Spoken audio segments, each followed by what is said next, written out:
October 2025ला गुजरातच्या एका कॅनलमध्ये एका अनोळखी व्यक्तीचा मृतदेह आढळला होता. पोस्टमॉर्टम रिपोर्टमध्ये या व्यक्तीचा पाण्यात बुडून मृत्यू झाल्याचं समोर आलं होतं. पोलिसांनी आकस्मिक मृत्यूची नोंद केली. 3 दिवस वाट पाहिल्यानंतर सुद्धा मृतदेह ताब्यात घ्यायला कोणीच येत नसल्यानं मृतदेहावर पोलिसांनीच अंत्यसंस्कार केले आणि ही केस तिथेच बंद झाली. पण 6 महिन्यांनी पोलिसांना खबऱ्याकडून एक टीप मिळाली. कॅनलमध्ये सापडलेला मृतदेह शांतिगिरी नावाच्या व्यक्तीचा होता आणि त्याचा खून करण्यात आला होता. मग तपास झाला आणि तब्बल 7 महिन्यांनी 18 मे 2026ला पोलिसांनी या प्रकरणाचा छडा लावला. शांतिगिरीच्या हत्येच्या आरोपात पोलिसांनी त्याचीच बायको जागृतीला अटक केली. खरं तर शांतिगिरी आणि जागृतीचं हे दुसरं लग्न होतं, पण नंतर जागृतीचा जीव तिसऱ्यावर जडला. तिला त्याच्यासोबत लग्न करायचं होतं, म्हणून तिने आपल्या बॉयफ्रेंडच्या मदतीनं शांतिगिरीचा काटा काढल्याचं तपासात समोर आलंय. आता हे प्रकरण वरवर वाटतं तेवढं सोपं नाहीये. 50 वर्षांच्या जागृतीनं शांतिगिरीला मारण्यासाठी केलेलं प्लॅनिंग खतरनाक होतं. पोस्टमॉर्टम रिपोर्टमध्ये सुद्धा ही हत्या आहे हे समजू शकलं नाही.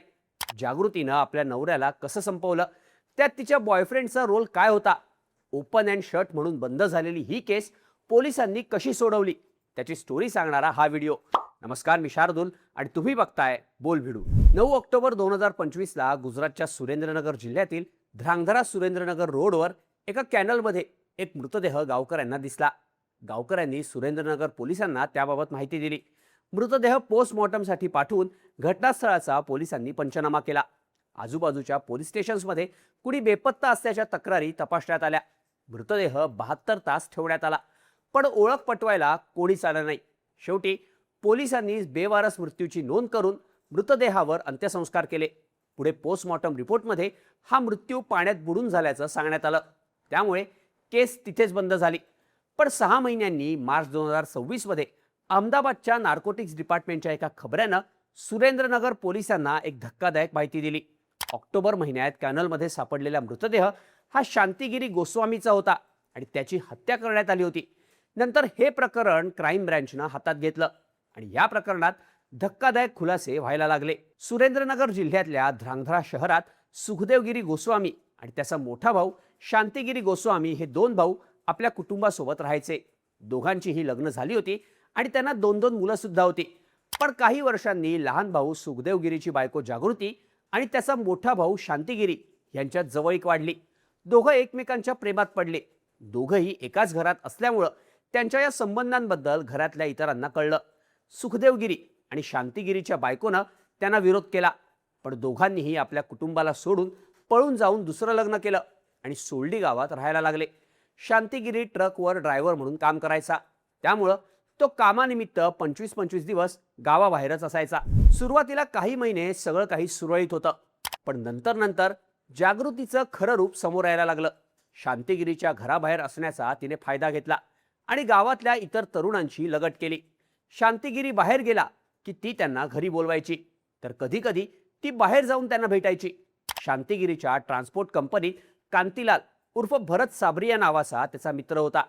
शांतिगिरीनं त्याला आपल्या खोली शेजारीच खोली मिळवून दिली होती. भरत शांतिगिरीच्या घराजवळ राहू लागला. या दोघांची ड्युटी आळीपाळीनं लागायची. या दरम्यान जागृती आणि भरतची ओळख वाढली. हळूहळू त्याने जागृतीच्या घरी येणं जाणं वाढवलं आणि दोघांचेही प्रेमसंबंध सुरू झाले. शांतिगिरी कामावर गेल्यावर भरत राजरोसपणे जागृतीच्या घरी यायचा. जागृतीचं भरतवर विशेष प्रेम होतं. काही दिवसांनी दोघांनीही सोबत राहायचं ठरवलं, पण यामध्ये मुख्य अडथळा होता तो शांतिगिरीचा. एक दिवस शांतिगिरीला जागृती आणि भरतच्या संबंधांबद्दल कळलं. मग दोघांमध्ये नेहमी भांडणं व्हायला लागली. जागृतीला काहीही करून भरत सोबत राहायचं होतं, त्यामुळे दोघांनी मिळून एक निर्णय घेतला, शांतिगिरीला आपल्या वाटेतून कायमचं बाजूला करण्याचा. यासाठी भरतनं त्याचा मित्र युनुस मेनन या सराईत गुंडाला 25,000ची सुपारी दिली. ठरल्याप्रमाणे शांतिगिरीला संपवण्यासाठी एका रात्री युनुस शांतिगिरीच्या घरात शिरला. पण भरतप्रमाणेच शांतिगिरी हा सुद्धा युनुसचा मित्रच होता. मोठ्या हिमतीनं तो मित्राची हत्या करायला गेला, पण शांतिगिरीला झोपलेल्या अवस्थेत बघून त्याला मारण्याची त्याची हिंमत झाली नाही. एकीकडे पैसा होता तर दुसरीकडे मित्र. मग युनुसनं इथे एक चाल खेळली. शांतिगिरी अशा पद्धतीनं झोपला होता की पाहणाऱ्याला तो मेलाय असंच वाटत होतं.